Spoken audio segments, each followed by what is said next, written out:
Recently, I was in Singapore, and I was invited to a late-night prayer meeting. And I got to that prayer meeting, and there was just a handful of people there at that prayer meeting. And it began at midnight on Friday night. And they said it would go until 5:30 or 6 o'clock on that Saturday morning. And I asked somebody, I said, how long has this prayer meeting been in existence? And they said, for 12 years. Every Friday night, from midnight to 5:30 in the morning, they would gather together to pray for revival. But folks, listen, not just for revival in Singapore, but for revival in America. My heart was smitten.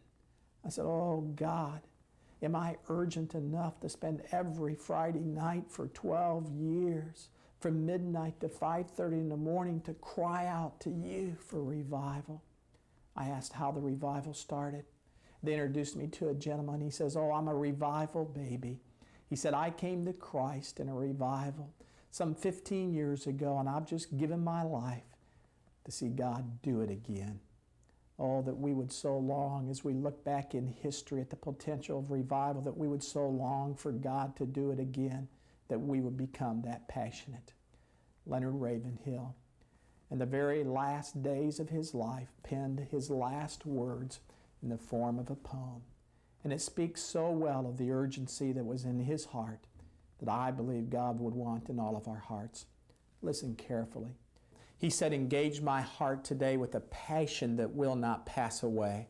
Now torch it with thy holy fire, that never more shall earth's desires invade or quench the heaven-born power. He said, I would be trapped within thine holy will, thine every holy purpose to fulfill, that every effort of my life shall bring rapturous praise to my eternal King. He said, I pledge from this day to the grave to be thine own unquestioning slave.